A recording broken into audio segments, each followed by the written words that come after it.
नमस्कार। Are for राष्ट्र में आप सभी साथियों का स्वागत है। मैं हूं आर मोहन तिवारी। चैनल को फटाफट सब्सक्राइब कर लीजिए।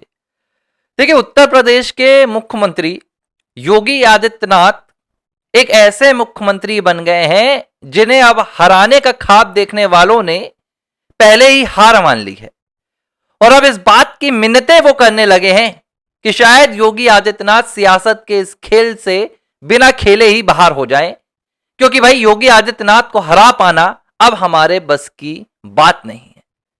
और ये मैं क्यों कह रहा हूं, क्योंकि 2 दिन पहले योगी आदित्यनाथ देश की राजधानी दिल्ली के दौरे पर गए थे।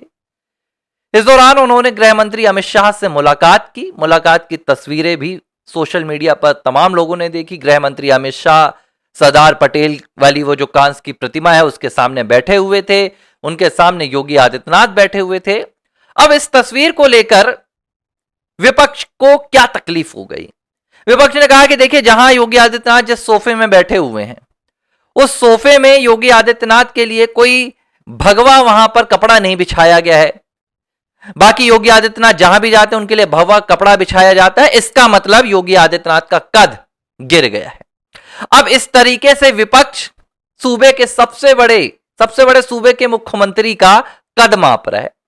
इसके बाद एक और घटना हुई और यह घटना एक कार्यक्रम के दौरान हुई। पंकज चौधरी उत्तर प्रदेश भाजपा के अध्यक्ष हैं, वो आज तक के एक टीवी शो में गए थे। इस दौरान एंकर उनसे सवाल पूछती हैं कि क्या योगी आदित्यनाथ 2027 में उत्तर प्रदेश में भारतीय जनता पार्टी के मुख्यमंत्री के चेहरे होंगे।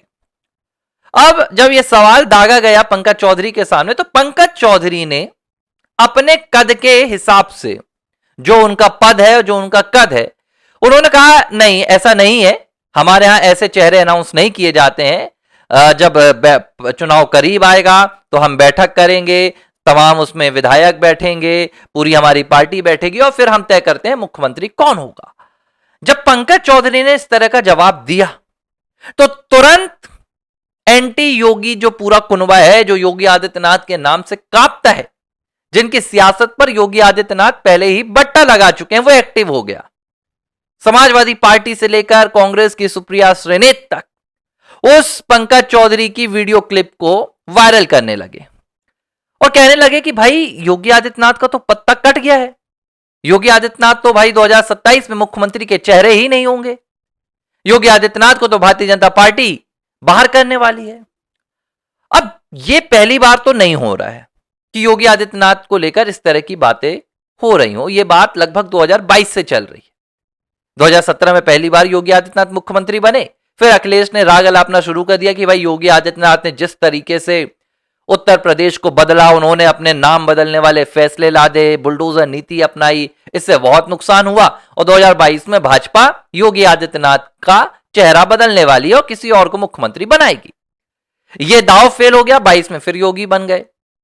फिर बोले कि भाई 24 में अब जब सीटें कम आई हैं उत्तर प्रदेश में तो योगी आदित्यनाथ को मुजरिम बनाया जाएगा और भाजपा उन्हें बदल देगी। अरविंद केजरीवाल ने भी यही कहा था। 24 में योगी आदित्यनाथ सीएम नहीं रहेंगे।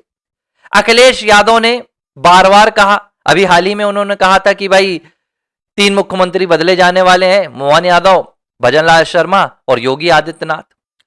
और ये बार बार ऐसी बातें क्यों कहते हैं? इस बात को कभी आपने सोचा तो आपको समझ में आएगा कि भाई प्रदेश के किसी दूसरे मुख्यमंत्री के नाम पर इतनी चर्चा नहीं होती कि भाजपा उसे बदल रही है, लेकिन योगी आदित्यनाथ के नाम पर चर्चा क्यों होती है? इससे विपक्ष को लाभ क्या होता है? दरअसल योगी आदित्यनाथ जिस लोकप्रियता के सैलाब में इस वक्त बह रहे हैं, ऐसी लोकप्रियता फिलहाल देश में या तो प्रधानमंत्री नरेंद्र मोदी के पास है या योगी आदित्यनाथ के पास। इनके अलावा देश में दूसरा कोई ऐसा नेता नहीं है जिसे एक छत्र समर्थन मिलता हो। एक छत्र समर्थन की जब मैं बात कहता हूं तो आप समझ लीजिए कि उत्तर से लेकर दक्षिण तक और पूर्व से लेकर पश्चिम तक योगी आदित्यनाथ की जबरदस्त लोकप्रियता है और स्वीकार्यता है, इसमें कोई दो राय नहीं है। और उत्तर प्रदेश में तो भाई जबरदस्त उनका जलवा है। आज भी यूपी की बहनें, यूपी की बेटियां योगी आदित्यनाथ का जब नाम लेते हैं तो उनके नाम के पीछे जी लगाते हैं। यह उनका सम्मान है और यह सम्मान सिर्फ इस वजह से नहीं है कि वो सूबे के मुख्यमंत्री हैं, जो उन्होंने उत्तर प्रदेश में बहन बेटियों की सुरक्षा के लिए किया, जिस तरीके से उन्होंने माफिया राज से उत्तर प्रदेश को मुक्ति दिलाई, मजबूत कानून व्यवस्था वहां खड़ी की, पुलिस को वहां पर सक्षम बनाया, वो पुलिस जो कभी अखिलेश यादव के राज में हाथों में प्लेट लेकर रोजा में वो आपके फल फ्रूट बांटने के काम में लगी रहती थी, वो पुलिस आज बहन बेटियों की हिफाजत में लगी रहती है। तो योगी आदित्यनाथ इस वक्त ब्रांड बन चुके हैं। पूरे उत्तर प्रदेश में योगी आदित्यनाथ के नाम पर वोट मिलते हैं और अब तो ये हालात आ गए हैं कि भारतीय जनता पार्टी योगी आदित्यनाथ के ब्रांड का इस्तेमाल दूसरे राज्यों में भी करती है। बंगाल हो, हरियाणा हो, दिल्ली हो, तमाम राज्यों में योगी आदित्यनाथ जाते हैं, बिहार, और वहां पर माहौल बनाते हैं। योगी आदित्यनाथ की फिलहाल प्रधानमंत्री नरेंद्र मोदी के बाद दूसरे नंबर में सबसे ज्यादा डिमांड होती है। जाहिर सी बात है, इतने बड़े ब्रांड को लेकर विपक्ष हमेशा यही सोचता रहता है कि इसे कैसे तोड़ा जाए। अब जनता के बीच में लोकप्रियता को तो नहीं तोड़ा जा सकता, तो जनता को भ्रमित करने का ये प्रयास करते हैं और बार बार ये अफवाहों का बाजार गर्म करते हैं और कहते हैं कि भाई योगी आदित्यनाथ को बदला जाने वाला है। और जब इस तरह की बातें ये उड़ाते हैं तो इसका विपरीत असर जनता के ऊपर पड़ता है। जो योगी आदित्यनाथ के समर्थक है, उन्हें लगता है कि अरे अगर भाजपा बदलने वाली है तो हम भाजपा को वोट क्यों दें, क्योंकि यहां योगी आदित्यनाथ अपने बलबूते पर वोट लाते हैं।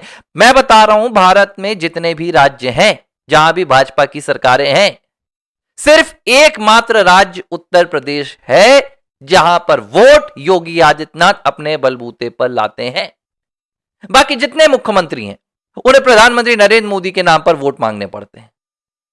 लेकिन उत्तर प्रदेश में अगर पीएम मोदी भी जाते हैं तो क्या कहा था पीएम मोदी ने, यूपी के लिए योगी उपयोगी है। ये प्रधानमंत्री नरेंद्र मोदी के वाक्य हैं, ये उनके शब्द हैं, ये योगी आदित्यनाथ की ताकत है।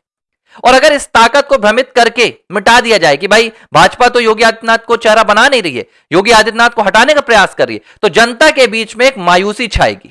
किसके प्रति? भाजपा के प्रति। लेकिन ऐसा हो नहीं पाता है। कोशिश तो बहुत करता है विपक्ष। अब आप देखिए कि ये दो बातें लेकर इन्होंने कहा कि योगी आदित्यनाथ का कद घट रहा है। एक, अमित शाह ने भाई उन्हें भगवा चादर नहीं दी बैठने के लिए। दूसरा, पंकज चौधरी ने उन्हें मुख्यमंत्री का दावेदार नहीं बताया। अरे भाई, पंकज चौधरी का कद नहीं है, वो प्रदेश अध्यक्ष है।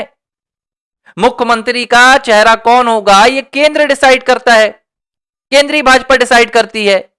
तो पंकज चौधरी कैसे बोल दें? हां, लेकिन अभी बीते दिन नितिन नवीन से पूछ लिया गया कि क्या उत्तराखंड में धामी और उत्तर प्रदेश में योगी आदित्यनाथ फिर से भाजपा के मुख्यमंत्री के दावेदार होंगे?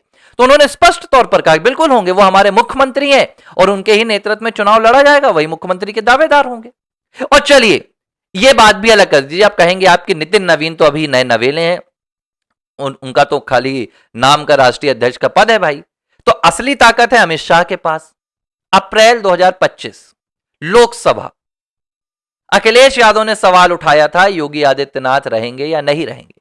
तब अमित शाह ने भरी संसद में ऑन कैमरा, विपक्ष के तमाम नेता मौजूद थे, सत्ता पक्ष वहां मौजूद था, अमित शाह ने कहा था कि अखिलेश यादव आप टेंशन मत लीजिए, उत्तर प्रदेश में 2027 में योगी आदित्यनाथ तीसरी बार रिपीट हो रहे हैं। कोई संशय नहीं है भाजपा के खेमे में। लेकिन विपक्ष इस बात को बार बार तूल बनाकर, मुद्दा बनाकर जनता के सामने पेश करता रहता है। क्यों? क्योंकि विपक्ष के पास योगी आदित्यनाथ को हराने की हैसियत नहीं है। विपक्ष के पास योगी आदित्यनाथ के खिलाफ बोलने के लिए कोई मुद्दा नहीं है, उनकी काट नहीं है। तो कोशिश यह रहती है कि उनके खिलाफ अफवाह फैलाया जाए कि भाई वो तो खेल के मैदान में ही नहीं है, उनके नाम पर क्या वोट देना। यह आज विपक्ष की स्थिति है, ये आज विपक्ष के हालात हैं। लेकिन योगी आदित्यनाथ अपने कारवां में आगे चल रहे हैं, मजबूती के साथ आगे बढ़ रहे हैं और केंद्रीय नेतृत्व ये बात बहुत अच्छे तरीके से जानता है कि सिर्फ इस वक्त यूपी के लिए नहीं, पूरे देश के लिए जो आने वाला 2029 का चुनाव है, अगर उसमें कोई सबसे बड़ा ब्रांड बनकर उभरेगा तो मैं निश्चित तौर पर कह रहा हूं वो योगी आदित्यनाथ ही होंगे।